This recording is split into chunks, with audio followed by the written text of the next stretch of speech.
Hello everyone, welcome to another game review. Today, in honor of the 50th anniversary of the Ultra series, we'll be taking a look at Ultraman on the Super Nintendo, based on the popular Japanese superhero show of the same name.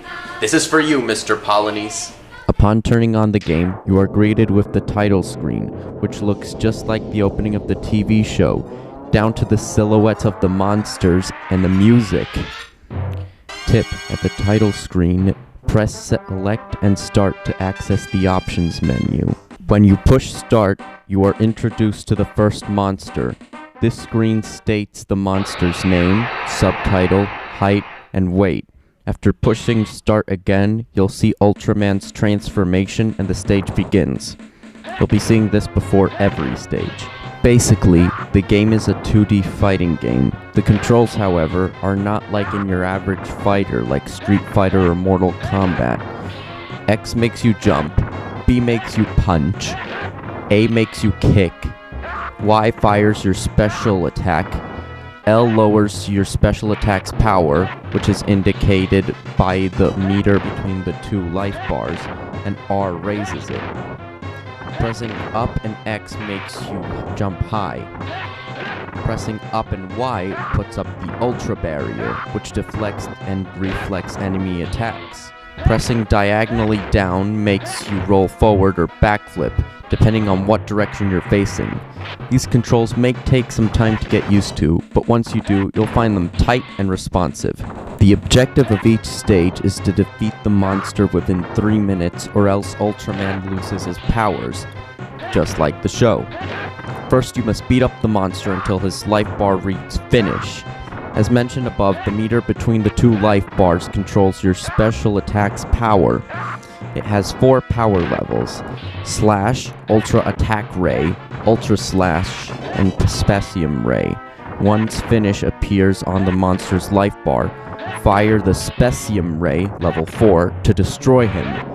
Don't take too long because the monster's health recharges. And if that happens, you'll end up wasting the Specium Ray and you have to wait for it to charge back up. After you do all that, the monster blows up and the stage is completed. Then Ultraman flies away and the game tallies up your score. Your score is based on how much time you have remaining, how much health you have left, and how many lives you still possess. You gain an extra life every time you get 50,000 points. However, if you lose all of your lives, then the game's over and you'll have to start from the beginning. Now for the graphics. The game does a good job of recreating the look of the show. Ultraman and all the monsters resemble their TV counterparts. The backgrounds look like the locations where Ultraman fought the monsters on the show. The cutscenes are very faithful to the show as well. As for the music, since Kunio Miyauchi, the show's composer, worked on the game's soundtrack, the TV tunes sound great. There's also some nice original music, which sets the mood for each battle. The sound effects, which sound like they were ripped right out of the show, help bring the game to life. An interesting thing to note is that when the game was released internationally, it was altered to look and sound like the Australian-produced Ultraman Towards the Future, which was the newest series at the time. One of the few differences from the Japanese version is that Towards the Future allows you to perform more combos. Also, Ultraman moves a bit slower in this version. The game received an excessive amount of negative reviews due to its high difficulty and poor graphics. In case you can't tell, I put quotes around that.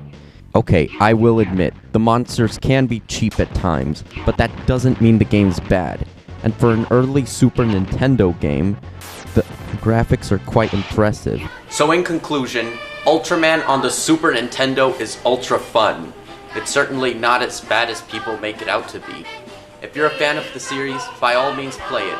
And to all you gamers out there, I want you to do a game review on Tiger TV.